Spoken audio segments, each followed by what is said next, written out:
UBC.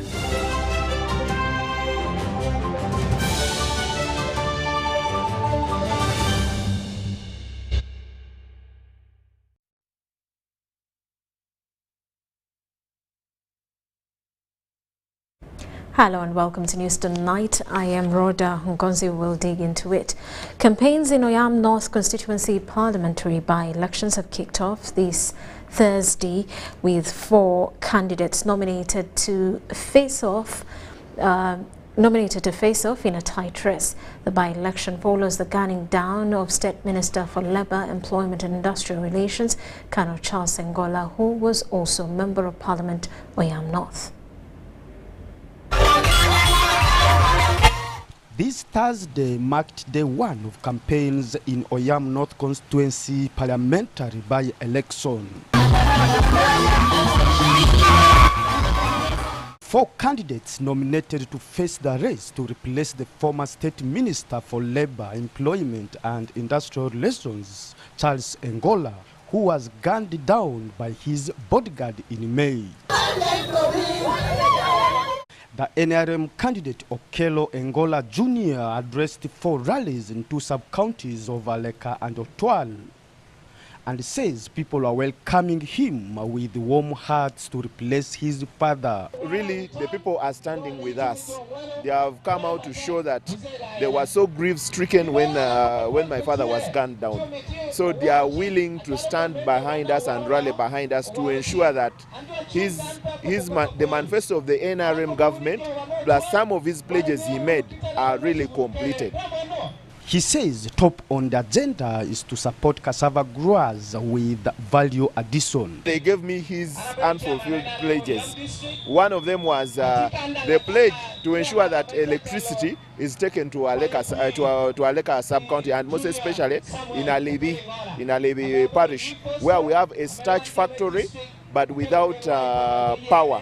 And instead, the NRM candidate Okello Engola Jr. was backed by the officials from the party secretariat, including Director of Mobilization Rosemary Seninde, who appealed to the people of Oyam North to vote for the NRM candidate. I want to assure you, if you vote for this young man, you are not going to regret. He's going to work for the women. He's going to work for the men. He will work for the youth. I want to beg you, Junior, because he's a good man. We shall support him to make sure he delivers. Meanwhile, the National Unit Platform candidate Okello Daniel campaigned in Echeme sub-county with a message on supporting the youth and women. The country has been in dilemma, and I was compelled by the pressure of the young people and their hunger to lead this country, since we have been electing leaders who doesn't even know their problems.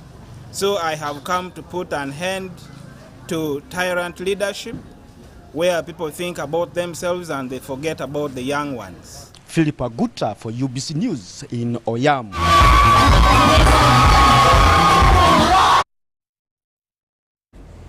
And transportation has come to a standstill, leaving locals stranded with no way to reach their places of residence as River Nyamwamba again bursts its banks. Sharon Chomjisha reports from Kasese, where 3 people have been evacuated from Kilembe mines amidst a heavy downpour.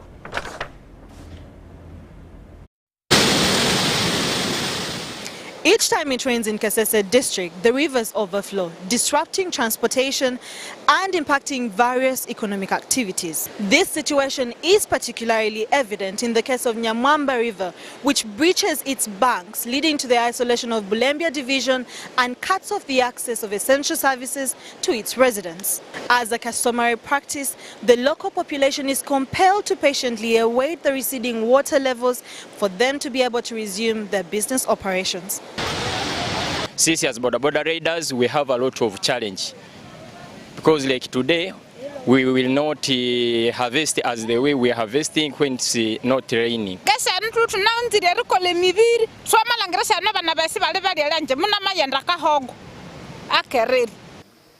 This is a recurring issue at most rivers in Kasese district. Locals resort to alternative routes such as passing through people's plantations in order to access their homes. But our main worry is now the down water where it is now moving to. But it is not as hard as it used to be because of the desilting. Efforts are underway to construct gabions, aiming to ensure that rivers in the area maintain their course without posing a threat to the population. Where they have worked and where they have put gabions, there's no problem. The river was just coming and the water was just going.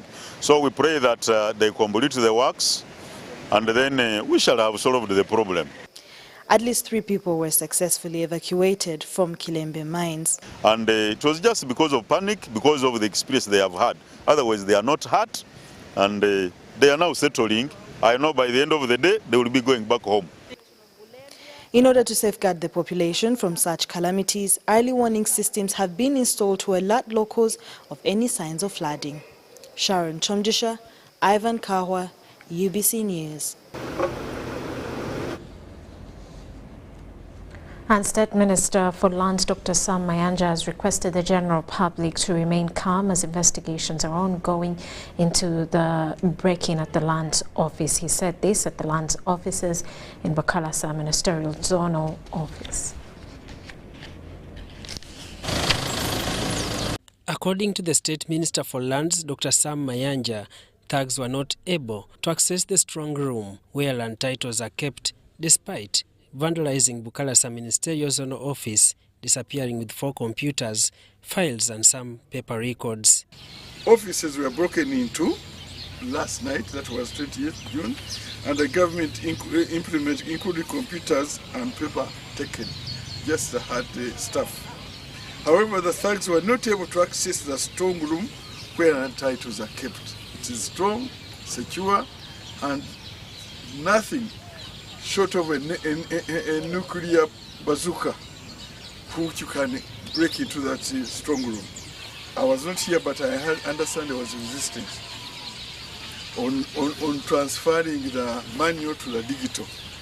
It was seen as something which was meant to steal people's land. But we thank His Excellency the President who insisted. But what he asked the question, what happens if Entebbe is burnt? And all our records are gone, we are finished.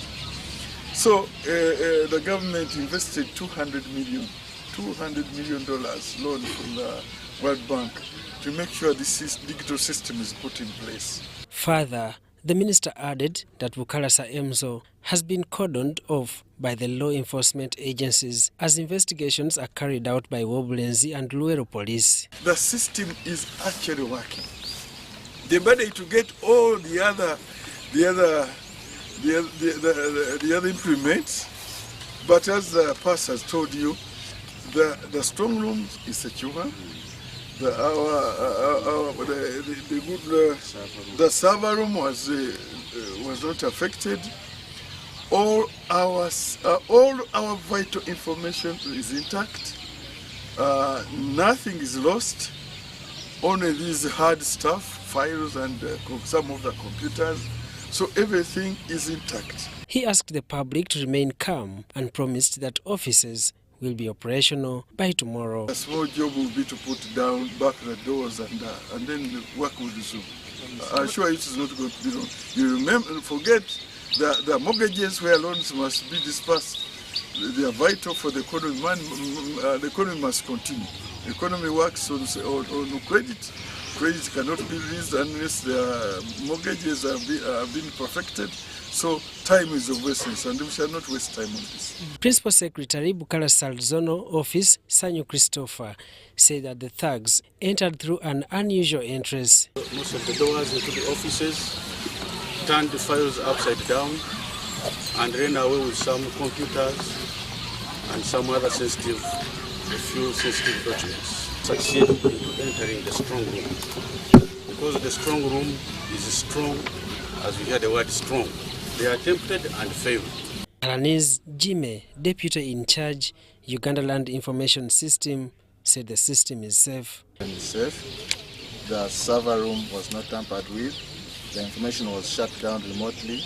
And we have also the same information backed up the data recovery center at the Uganda National Information Center. DPC of Luweero, Twinzanje Livingstone, explained how he deployed the investigation starting with the sniffer dogs. Also members of the public that we are going to reinforce the current surround offices with some sizable number of police officers to take security of this area. Story compiled by Jamil Sekaja for UBC News. Yoweri Museveni eulogized the late Colonel Jack Muchunguzi, one of the 27 NRA bush war fighters who died on Saturday night at Nakasero Hospital, as one who left behind a memorable mark on Uganda's peace and stability. This was in the condolence message delivered for him by the Minister for Works and Transport, General Katumba Wamala, during the send-off ceremony for the deceased in Mbarara on Wednesday. Mourners from all walks of life have on Wednesday, 21st June 2023, gathered in Kampala city to witness the burial of late Jack Muchunguzi. Among the notable mourners were both serving and retired security chiefs, business community, friends and relatives. 300 plus cadet officers, those who are there present to date are 22 of the 300 plus. Where are the rest? They died. Jakabai nakunda government a royal nakunda system. As for the family, it was shock written all over their face. People gave donations, contributions from everywhere. That alone also touched him because he couldn't believe how generous people were to him. And we kept telling him that's the testament of everything you have done over the years for people. I just want to thank you, Daddy, for everything that you've taught me. You've been a great hero to me. I want to thank you for teaching me the value of loving people and genuinely loving them. Institution. He did not wear a uniform. He did not wear ranks, but he just remained a soldier. And as I said before, he was not just, he didn't call himself soldier. He called himself officer. He was a leader. The judge also attested to the late. Honesty, if people talk about your name, what do they accompany it with? Oh, I love that. The IBS, URNSSF, security, where he worked. We thank God for that testimony.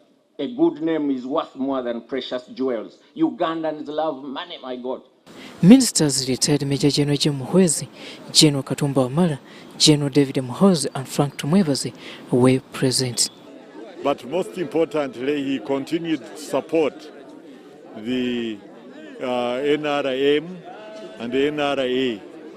So we recognize his patriotism, his nationalism, and his demand. General Katumba Wamala represented His Excellency Yoweri Kaguta Museveni, the President of Uganda. A message. I received with sadness the news of the death of Jack Muchunguzi. On behalf of government, on behalf of the UPDF, on behalf of the NRM party, and on my own behalf, I wish to convey condolences to the family of the late Jack Muchunguzi and all Ugandans upon the loss of a freedom fighter and a national hero. The late Jack Muchunguzi was one of the 27 fighters who attacked Kabamba with me, through his inspiration, of course. He was also the commander of Section 4 of the nucleus of the NRA. It is therefore sad that we have lost one of the historical and loyal cadres of the NRA. The President's eulogy described the late as one whose legacy will live on beyond his death. I want to thank Jack Muchunguzi for playing a part in the struggles which helped to establish Uganda on the path of stability and prosperity. The victory of the guns, which we achieved in 1986, has been followed by other major victories on the social and economic fronts. The rewards of our long and difficult struggles can be seen by all. Finally, my prayers are with the family during this hour of grief. Jack Muchunguzi may have departed from our midst, but the fruits of his work will remain and benefit future generations. Lieutenant General Charles Otema Awanye represented General Salim Saleh, a long-time friend of the late. I'm deeply touched for losing long-time brother who sacrificed a lot in the liberation struggle of this country.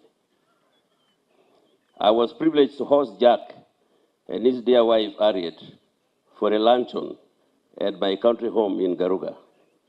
We had a very fruitful discussion and a reflection of our past. On his part and that of UPDF, Lieutenant General Charles Otema commended the late for his dedicated contributions to Uganda. Also, he was a UPDF officer who did not serve for a long time, but he remained with his colleagues. The late Jack Muchunguzi, who died on Saturday night of 17th June 2023 at Kasese Hospital in Kampala, was later laid to rest at his Ambara ancestral home. Robert Onyango, UBC News.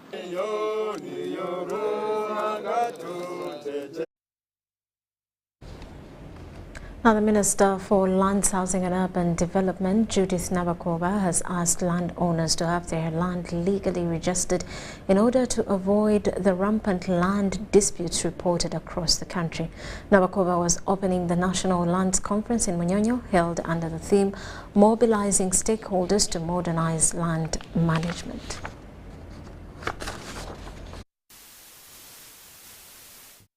Land is an incentive for development, though 70% of landlords have no legal documentation. The Minister for Lands, Housing and Urban Development, Judith Nnabagereka, says the Lands Ministry is upscaling land registration to phase out land wrangles. The government now needs to address the issues by registering land and issuing legal documentation to the 70% unregistered landowners in the country. I'm confident that land tenure security shall be achieved through the mobilization and implementation of the SEDEP, land component interventions, and other government programs. Nnabagereka says securing a proper land tenure system will help the NRM government fulfill its manifesto of poverty alleviation, which is possible with legal access to land. We are all aware that NRM policy to fight poverty through wealth creation is anchored on land. Upscaling the implementation of the systematic land adjudication and certification to support the parish development model pillars of production, storage, processing, marketing, financial inclusion, infrastructure, economic services, and mindset change. Nnabagereka raised concerns of land inequalities, which do not only escalate poverty levels, but also increase food insecurity, among others. And lack of ownership of land by the marginalized and vulnerable groups in the country is a key factor keeping people in poverty.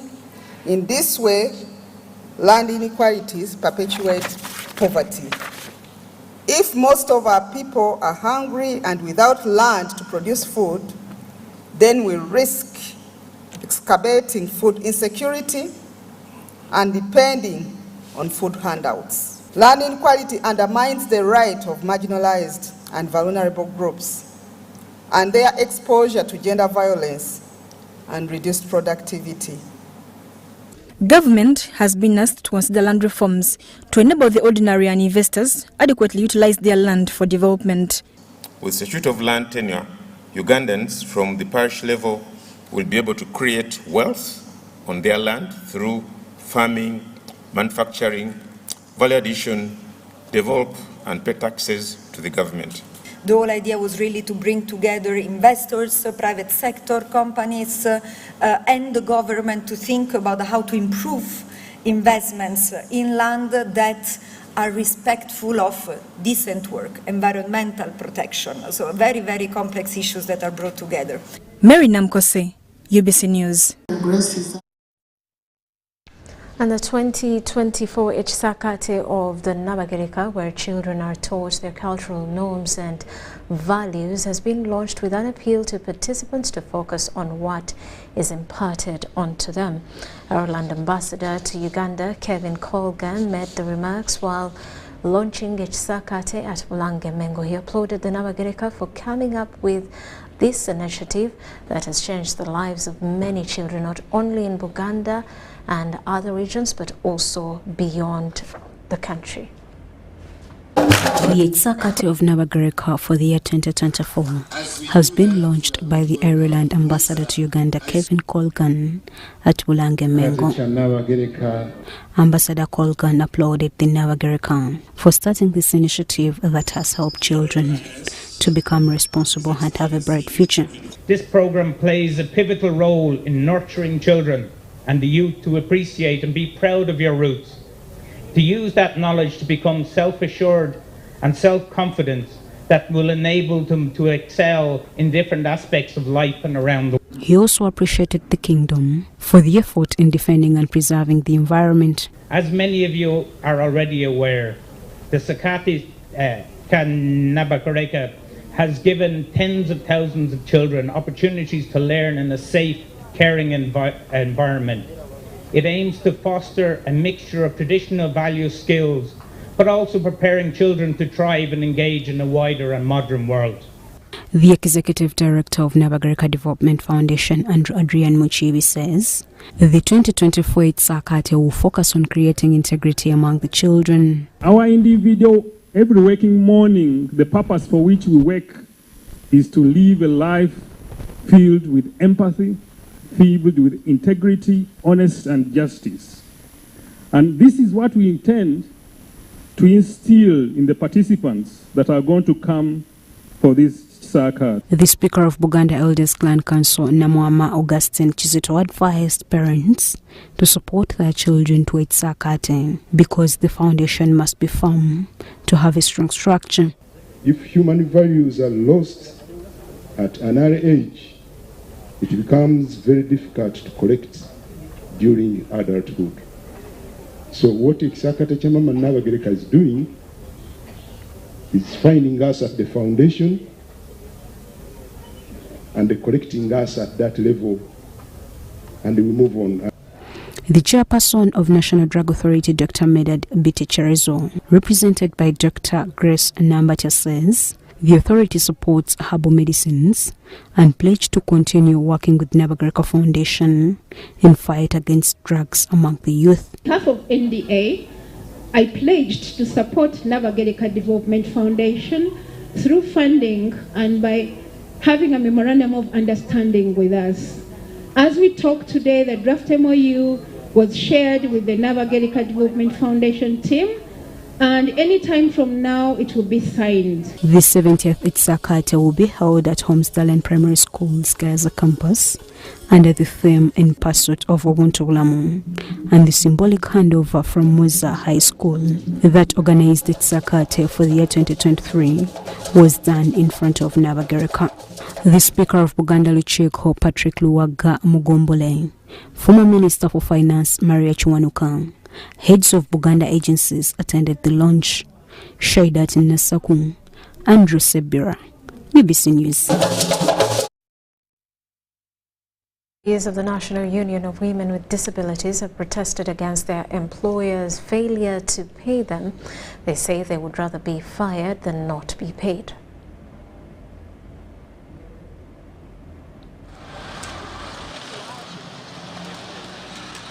National Union of Women with Disabilities of Uganda wanted their employers to pay them their salaries. Payment of the staff savings, the payout. Staff haven't received salaries for the past 2 months, and now the savings that are supposed to rescue the staff members from this economic hardship is being held ransom for purposes unknown to. They say the organization is deducting 5% of their salaries as savings. These people have education, they are educating their own children. The workers are basically the breadwinners at their homes. But now putting them through this economic hardship, yet they have savings that they are entitled to, it doesn't make sense. Furthermore, they complained about the existing laws and working policies, among others not being represented by their colleagues who know the problems on the board of directors. We need to strengthen up as an organization. If not, we hire management consultants. We do organizational development assessment so that the board and staff can understand what is going on. Disability, because disabled bodily persons, they don't know the challenges people with disabilities go through during their day life, every day when they are doing activities. So I'm requesting and I'm stressing, we have these two people, the finance and admin, Omodo Alex, who is a man without disability, able-bodied, but despising women with disabilities, and he doesn't want to serve us. The complainers include Treasurer Ashimo Eunice, Board Chairperson Achara Rose Obol, Executive Secretary Bet Achana, Board Vice Chairperson Harriet Nankabira, Finance and Administration Manager Alex Omodo, and others. The complainants confronted their bosses who were holding a meeting leading to verbal exchange. Formulating. And we know you are one person who has a right. You are better in this organization. You are let human rights no, let MBS no, let NTV no. We want the truth. Bessie Achara, you have manipulated the whole body of NUWODU, this organization. Now you're taking them outside. Woman with disability. You know the pain of disability. The media was also confronted for daring to record the proceedings. You cannot just walk it. If the worst comes to the worst, you will walk it. Yes, it's okay. If they don't allow, I'm Ivan Juko for UBC. University has climaxed a one-day research symposium under the theme Generating Scientific Evidence for Socio-Economic Transformation. The symposium was attended by scholars from several universities and hosted at the Kampala campus. for all the support you have. Uganda's private education institutions are calling for government support for research in the key areas of science, technology, and innovation. Really, research runs on money, and we really want to invest in that. And I call upon partners to stand with us in this endeavor to see that we can propel our research agenda for scientific evidence for our own nation, so that we can find our own contextual solutions to our context and our problems. This has been reiterated by stakeholders during the first Media Research Symposium at Nnabagereka University in Kampala.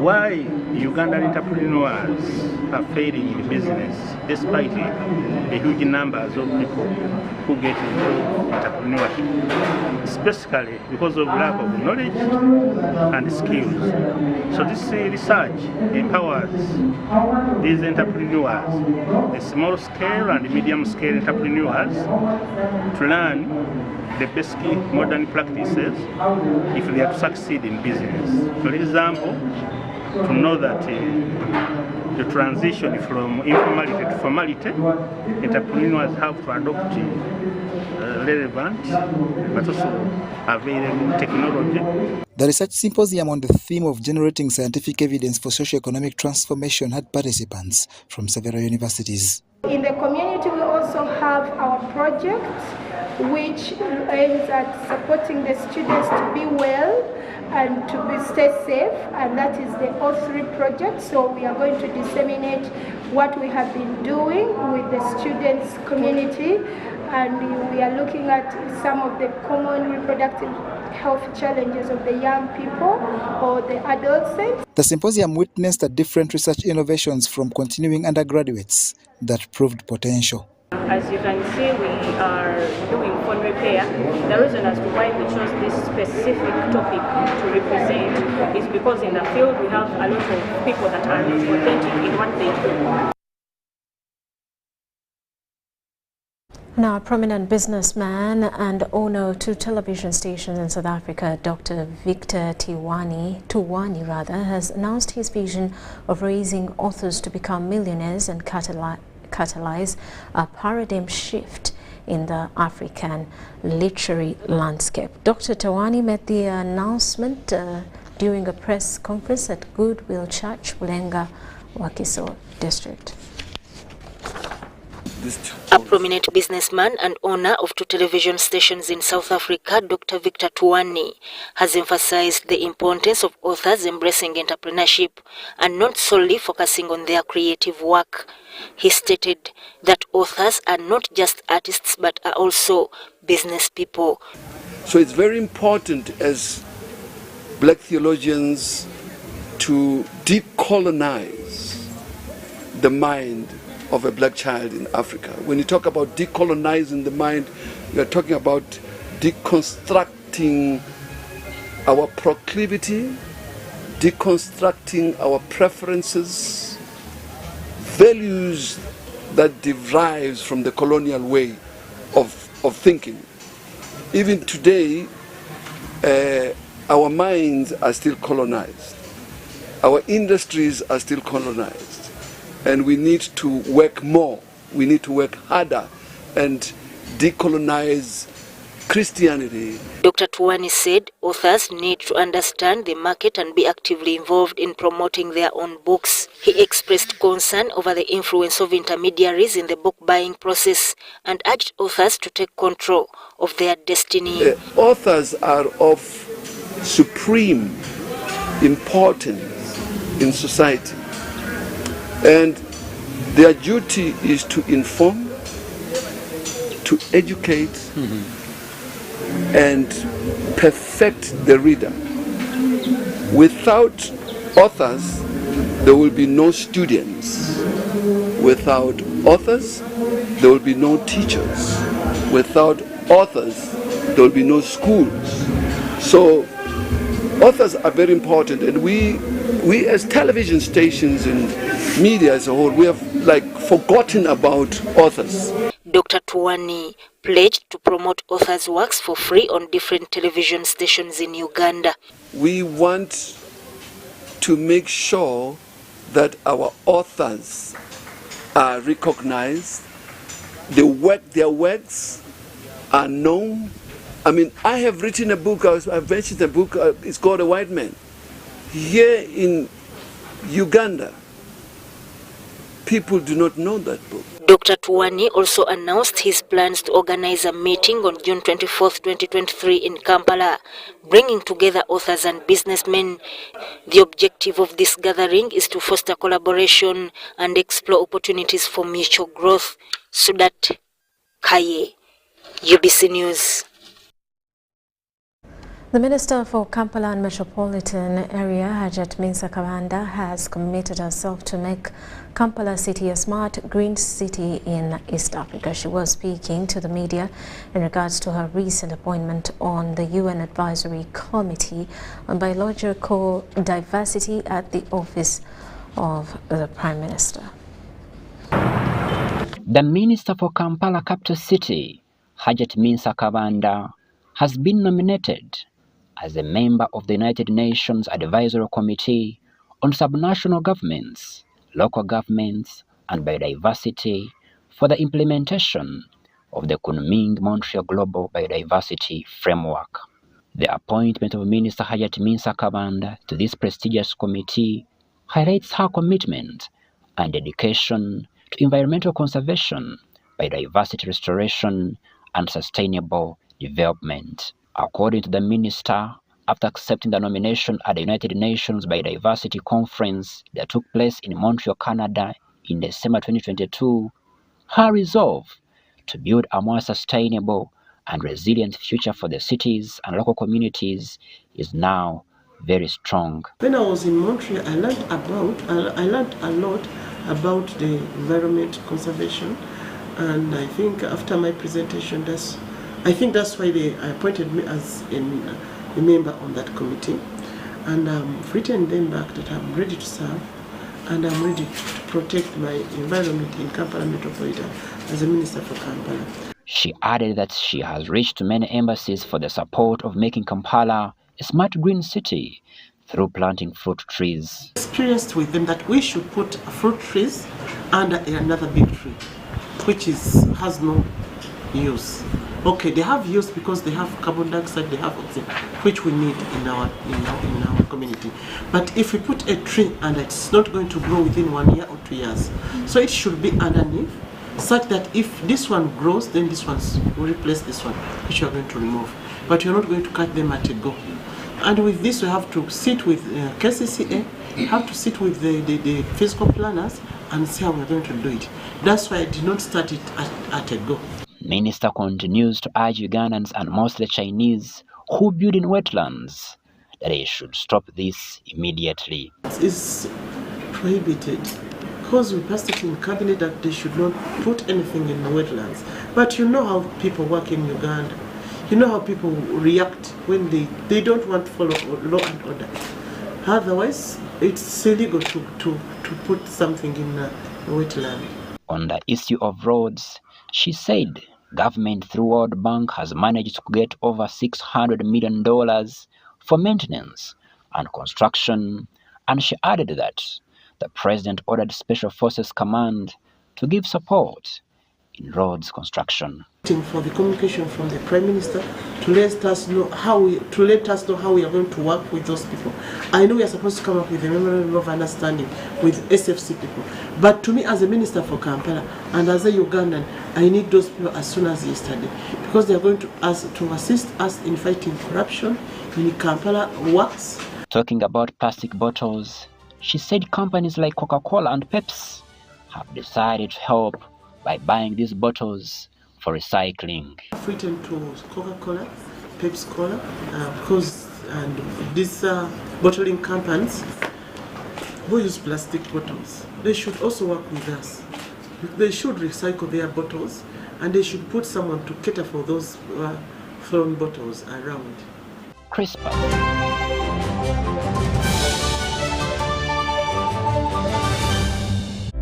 Ebiseera by'okuzaayo abaana mu masomero tebiteekwa kukaluubiriza n'akatono. Eno kusimba nnyiriri mpanvu kano kalippagano ka bidduka. Simanya kuzunga na banka siripsi. Kati osobola okusasula school fees z'omwana wo ate n'okola n'ebirala ntoko ku ssimu ye ey'omu ngalo. Ekikola kyangu nnyo. Nyiga bunyizi *5*8# ogoberera ebikulagiriddwa oba okozese app ya MTN Momo. Ate kati okola ki olwaleero? MTN Mobile Money Uganda Limited erungamizibwa banka enkulu ya Uganda. Do you need data collection services, data analysis and reporting, monitoring and evaluation systems? Then contact Mood Technologies, a professional research firm that has provided many organizations with timely research solutions for over 15 years. For more information, visit www.mt.co.ug or call us on 0704 913 399 or 0782 602 963. Visit our office in Kampala at Sayuni Complex in Tinda. Mood Technologies, your professional research firm. Are you tired of high fees and slow transfer time when sending money? Airtel Money is here to revolutionize the way you move your money. We have revised our rates back to ground. Sending money from Airtel to other networks in Uganda, East Africa, and to the rest of the world has never been more affordable. Dial *185# and start sending money. Switch to Airtel Money today and experience unbeatable rates and top-notch services for all your local and international money transfer needs. Airtel Money. Instant, secure, borderless.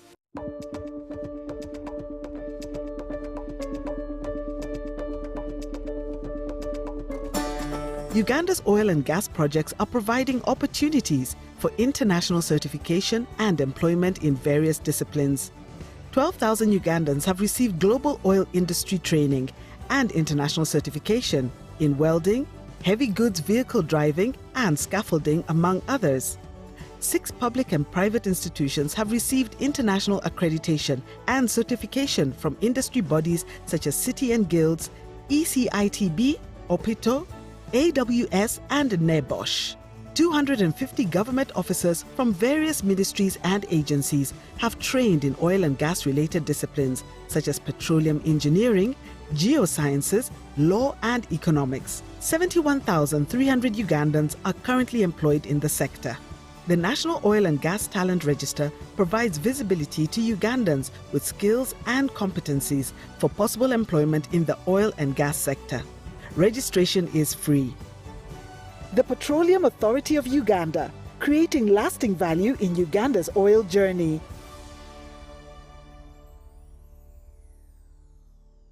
Attention coffee farmers, traders and processors. Uganda Coffee Development Authority has important advice for a successful harvest season. Pick only red farm cherries to achieve good weight and high quality coffee. For natural processing, dry coffee on tarpaulin, concrete or clothing to avoid mold growth. Avoid heaping coffee on the floor. Store coffee in jute bags and in ventilated rooms on wooden pellets. For more information on good harvest practices, visit your nearest extension worker or Uganda Coffee Development Authority offices.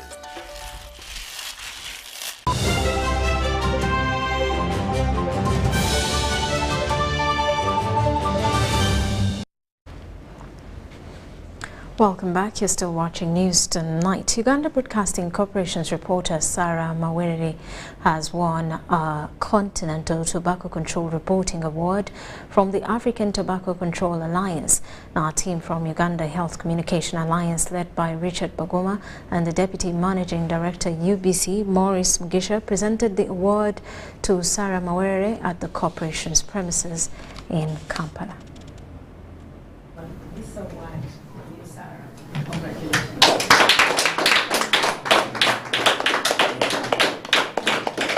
It was a moment of joy not only to the award winner Sarah Mawerere, but to Uganda Broadcasting Corporation family. Sarah Mawerere won a Continental Tobacco Control Reporting Award from the African Tobacco Control Alliance. She was recognized for her outstanding reporting on tobacco control law, but also informing the population on the dangers of tobacco consumption. Me, on this personal note still, I'd like to implore my colleagues in the media that it is high time we started going in to highlight and shed light on such issues that are pertinent, not only here in Uganda, but the continent and then globally. For tobacco control, Mr. Bagoma, you gave us an opportunity to train, to know how to report objectively, like the way our managing director has put it. Because when you wake up in the morning and you say, maybe in Western Nile, farmers stop today growing tobacco, what are the alternatives you are giving them? The Deputy Managing Director, Uganda Broadcasting Corporation, Maurice Mugisha, pointed out that the corporation boasts of promoting objective reporting. In that objectivity and of course, respecting all the facets of good journalism, we always encourage our reporters to do good. And by doing good is to promote the excellent virtues of what happens in our communities, but also be able to promote the government mandate at all levels. And at this particular event, we are looking at health and the health of our people. Uganda has made positive strides in implementing the Tobacco Control Act. And in the last 7 years, we have reduced the rate of cigarette consumption, according to the Uganda Bureau of Statistics, by 82%. And so for us, those are achievements that are recognized globally. We have done so well that even one of you, the journalists who have been our fellows, whom we have trained and equipped, has competed so well that she is one of the 4 journalists that have won an Africa Continental Award for tobacco control reporting. Despite the strides, there are also challenges ranging from non-adherence to new tactics employed by the tobacco companies. The untruths that the tobacco industry is taking to our young people by deceiving them that they are bringing new products which are less harmful. That's the greatest, the lies and the misinformation and the evil information that the tobacco industry gives to our youth in order to entrap them and kill them with the poisonous tobacco. But again, the beauty is that we are going to increase on the penalties. We are planning to penalize these people because initially there are steps. The law provides for many different ways of penalizing. They say you can warn, you can, even warning. Then the next is you can take to court. You can, there are so many processes. But this time around, I think we shall take the maximum penalty because people now are aware. It's not that they do not know. No one will tell us that they don't know that shisha was banned in this country. So they're just doing it I think, to annoy us or whatever it is. But government is investing in tobacco control because of its negative health impacts to the population. Adia Nakote, UBC. The North Indian Cultural Association has committed to continue supporting Ugandans attain better vision, which is a key part of their mission. This they plan to do with several eye health camps around the country, targeting all kinds of people at no cost. As of now, the North Indian Cultural Association Uganda has successfully completed 71 eye screening camps across the country. At these camps, more than 30,000 people benefited spectacles and medication. The association also hosted 21 eye cataract surgery camps with close to 2,000 beneficiaries. Many eye diseases can be prevented, can be avoided by proper hygiene practice itself. Let me give you an example. Mere eye washing with fresh water can help us to a great extent, which many people don't do it. These were in areas like Tororo, Serere, Jinja, Kamuli, Lugazi, Yiganga, and Pakwach. In future, NICA would like to continue to hold these free camps on periodic basis across Uganda to help our brothers and sisters at remote area. Apart from that, NICA is interested to set up an eye health facility for our underprivileged brothers and sisters. I strongly believe that sharing vision is sharing life. The association feels that what it has done is just a drop in the ocean, with plans for more camps before the end of 2023. The North Indian Cultural Association Uganda is one of more than 50 associations under the apex body Indian Association of Uganda, which have lived in Uganda since 1922. More than 50 Indian associations are working in charity hand to hand under the apex body of Indian Association. In our culture, we believe to live in good society is to make it. One should always take care of your brothers, sisters, family, neighbor, colleague, and underprivileged people. Sudat Kaye, UBC News. Our government has promised to strengthen efforts geared at fighting against substance abuse in schools. The Principal Educational Officer, Ministry of Education and Sports, Peace Sabiti Businje, was opening the Second National Prefects Conference Against Drug Abuse. Research shows the number of students involved in substance and drug abuse is rapidly increasing in schools across the country. This has greatly impacted schools dropouts and negatively affecting the education system. Who are we supposed to talk to? And they find they know one. And they end up talking to their own peers. When they talk to their peers, some have misleading information, the misconceptions.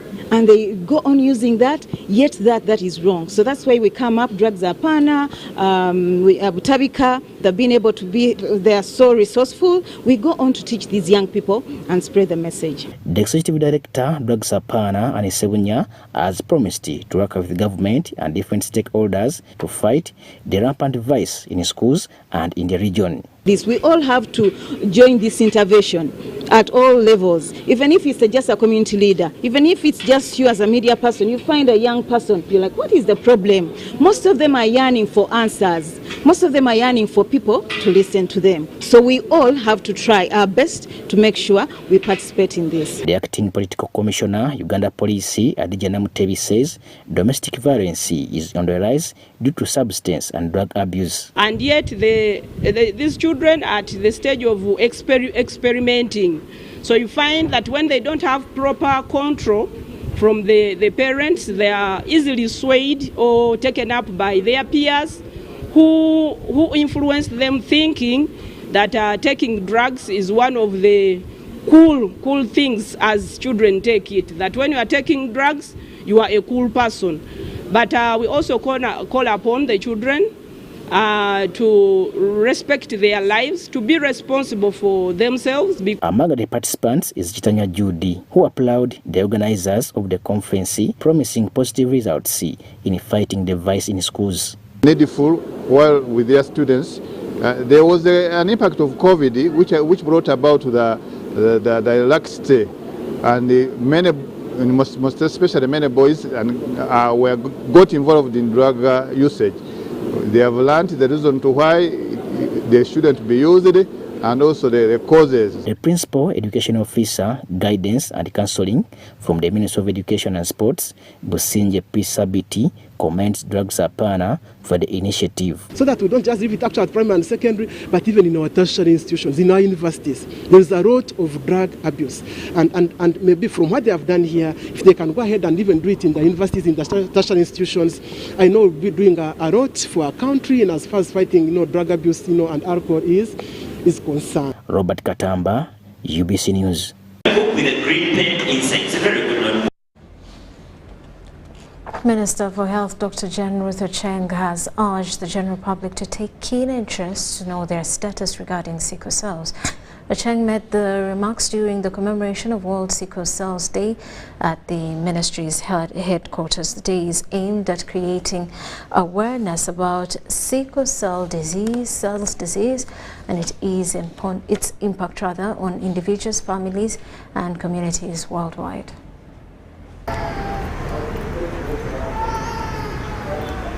With the vision of creating awareness about sickle cell disease among the masses, the Ministry of Health officials say that more emphasis has been put on screening newborns and urged the soon-to-wed couples to know their sickle cell disease status. But it is time to change this picture and ensure that we reduce the number of children born with sickle cell anemia. And since then, the ministry has been undertaking the following interventions. We have mainstream sickle cell programming within the health sector, the entire health sector. And when I talk about the health sector, I'm not only talking about Ministry of Health. I'm talking about Ministry of Health, the affiliated institutions, and all the hospitals. On my part, I want to emphasize the role of the home-based care. Because usually by the time you come to the hospital, they come with pain, they come with complications, they come with a number of challenges. But in the hospital there, the sicklers are given advice and given medicine to go and help them to keep out of crises. The prevalence of sickle cell trait and disease were high in the country, with notable variations between regions and districts, as the minister explains. But we want to take note that sickle cell disease is not uniformly distributed in the entire country. There are some regions that are more affected than others. And this is specifically the regions of Acholi, Lango, Teso, Bukedia is in Teso. Then we have a few areas in Bukedi, where we have Busia and others. The commemoration of the World Sickle Cell Day was graced by officials from the Ministry of Health, parents and people living with the condition. Various activities like school performances, kickboxing were all performed, all aimed at creating awareness. We need blood, we need help, we need a lot of help, especially the hospital. I am saying this for my fellow sicklers out there because they are there watching me and they know that what I'm saying is right. They know the pain that we are going through. I'm sure you can also relate to the pain we go through. Please empower the parents so that we can be able to do something to sustain our children amid the star challenges.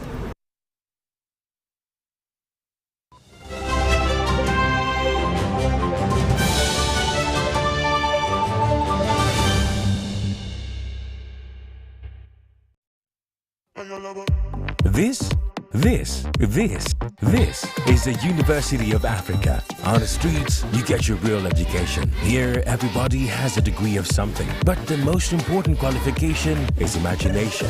His reason is to be the GOAT. The reason to imagine is to take the beat and make it lit. So no matter what your situation, just use your imagination.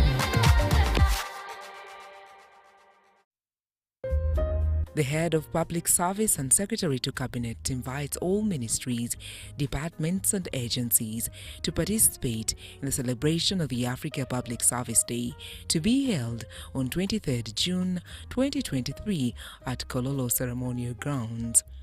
The theme of this year is the African Continental Free Trade Area will require fit-for-purpose African public administration to succeed. The celebration shall be marked with Inter-MDS Sports Gala from 19th to 22nd June 2023 at Makerere University Sports Grounds. MDS will carry out corporate social responsibility events in their respective communities. There will be a walk and exhibitions by MDS on 23rd June 2023 at Kololo Ceremonial Grounds. The chief guest will be His Excellency, the President of the Republic of Uganda. The public is welcome to the event to interact with government officials. Do you need data collection services, data analysis and reporting, monitoring and evaluation systems? Then contact Mold Technologies, a professional research firm that has provided many organizations with timely research solutions for over 15 years. For more information, visit www.mt.co.ug or call us on 0704 913 399 or 0782 602 963. Visit our office in Kampala at Sayuni Complex in Tinda. Mood Technologies, your professional research firm.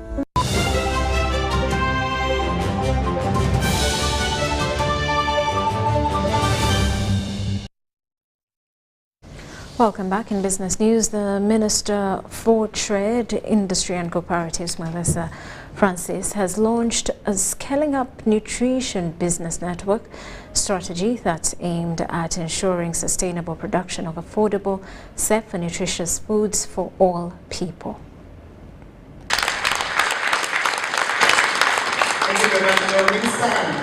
Government, through the Ministry of Trade and Industry, has scaled up efforts to accelerate business action in ending the triple burden of malnutrition, undernutrition, and micronutrient deficiency. The launched Nutrition Business Network strategy aims at improving the nutritional status of foods which Ugandans consume. We need a mindset change, and we must put our priorities right. Assuring you of NRM government's commitment to implement the strategy that we are launching today, including putting in place structured systems and programs that aid food preservation, value addition, and standards and compliance. This nutritional strategy is hinged on 3 objectives aimed at fostering responsible food production among all business actors and holding them accountable if they deviate against the set guidelines. For having a country free of malnutrition in all its forms, then from that vision we have developed the purpose. The purpose is for bringing together all the business actors who subscribe to food production, processing and marketing for improving nutrition in the country. The strategy has attracted business persons involved in micro, small and medium businesses in the various food value chains and targets to build a coordinated effort targeting all forms of malnutrition. As one of the methods of combating malnutrition, fortifying those products by adding vitamin A, vitamin D, vitamin and the vitamin B complex.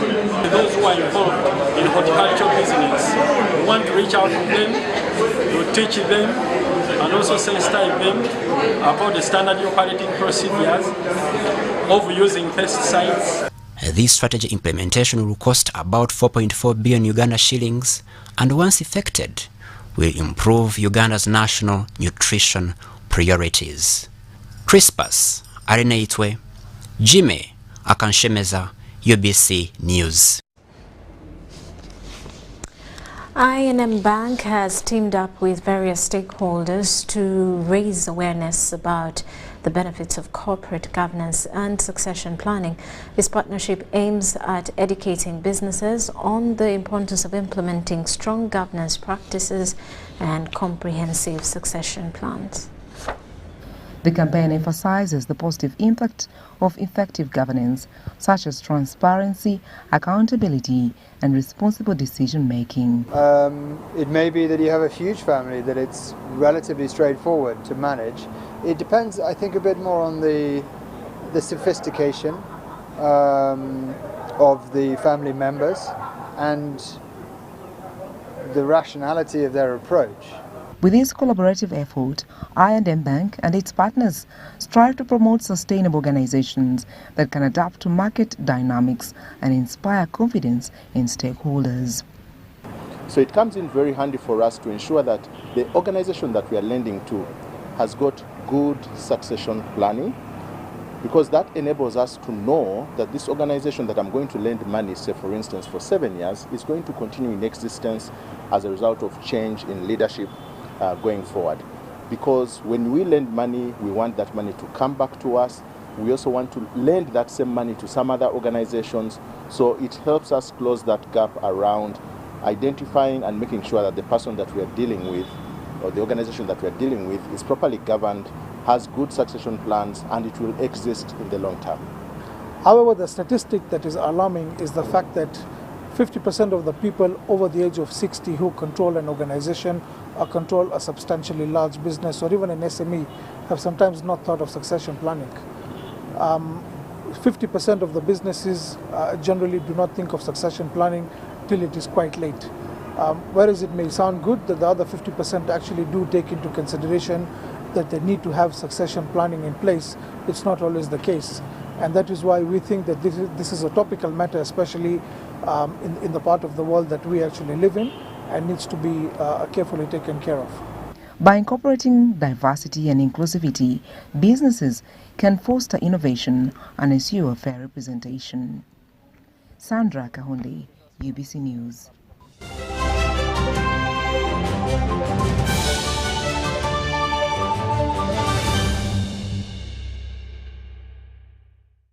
Now 200 golfers are set to compete this Saturday as the MTNT competition returns at Entebbe Golf Course.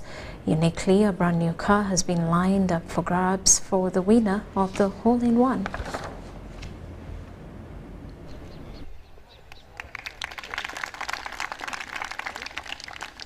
The MTN monthly tea competition will open up this Saturday with 200 golfers set to compete for both prize money and honor. Best known for its numerous decimated fairways, the greens at the Par 71 Lakeside Entebbe Golf Course are in shape to host one of the prestigious events for the club. Unlike before, this monthly competition has a brand new Toyota Corolla vehicle attached to the hole-in-one for any to win, thanks to the partnership between Kaufau Motors, the distributor of the brand new Toyota cars, and Entebbe Golf Club.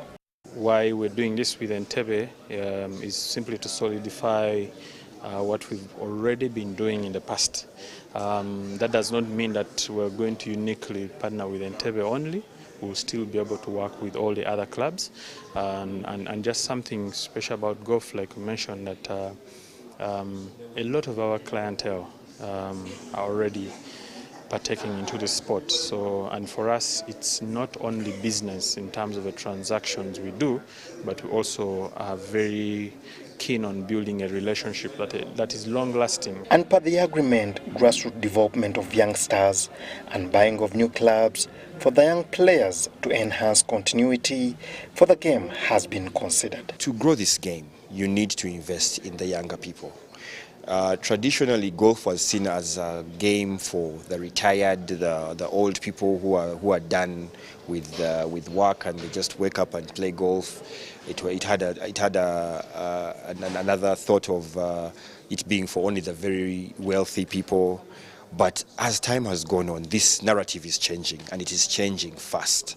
We have schools having golf in the schools. We have children who are picking up this game at a very early age. We have people who are not very wealthy but love the sport and can engage in the sport. The MTN monthly team mode of play will be medal with full handicap considered across all categories, men, ladies and seniors. Entebbe Club has been in existence since 1901, standing as the oldest with a growing member base of over 1,000 people. Ngabo Amon, reporting for UBS TV. Well, and that does it for news tonight. Thank you for sticking with us. I am Rhoda Ngonzi. We'll leave you with the weather update with Kenyana Mullen. Well, good evening. Time now to look at the weather report for tonight. My name is Mourning Kenyana. Now, we have seen thunder showers across most places within the country today, even in parts of Kampala, and of course a lot of areas around Lake Victoria, and that continues to be the case. From the satellite analysis that we've seen today, we still have those local effects mainly enhanced from Lake Victoria, but at the same time we also have the effect of Congo air mass that is moving in towards our country, and that is affecting mostly the western part of the country. We also have part of the rain belt that is now aligned towards the northern part of the country, so that explains the rains that we have across most areas within the northern region. Now, tomorrow in the morning, we do expect to start off with rains that will be across the Lake Victoria Basin, and much of central will have a mix of clouds and sunshine. Now, looking at the eastern part of the country, that's where we'll have rains also starting off the day for parts of Soroti, Toro, as well as Jinja. Looking at the western part of the country, we do expect to have a mix of clouds and sunshine. That will be for much of western, although for parts of Masindi, we could be looking at a rainy morning for you. And the northern part of the country, we also do expect to have those rains come through in the morning, except for areas within the Karamoja region, as well as parts of Kitgum, where we will have a mix of clouds and sunshine. Now, later as we head into the afternoon, we start to see more rains developing across the central part of the country. Temperatures will be at 28 for Nakasongola, and across Kampala we do expect rains as well. Temperatures will be at 26 degrees, quite a chilly one for you. Now, also in the afternoon for eastern Uganda, we do expect those rains to persist across several places, and temperatures will be in the upper 20s. For western Uganda, we'll see those temperatures again in the upper 20s, with Masindi at 28 as well, but quite a chilly day is forecast for Kabale.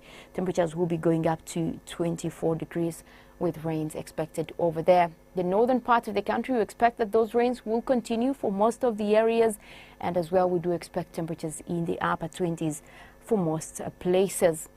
And crossing over from our borders, we're looking at a sunny day forecast for Cairo as well as Dubai. A hot day is forecast for Dubai. Temperatures will be at 40 degrees and quite a chilly one for Nairobi with 24 degrees and sunny intervals expected over there. That does it for tonight's weather report. My name is Mourning Kenyana. I want to wish you a good night.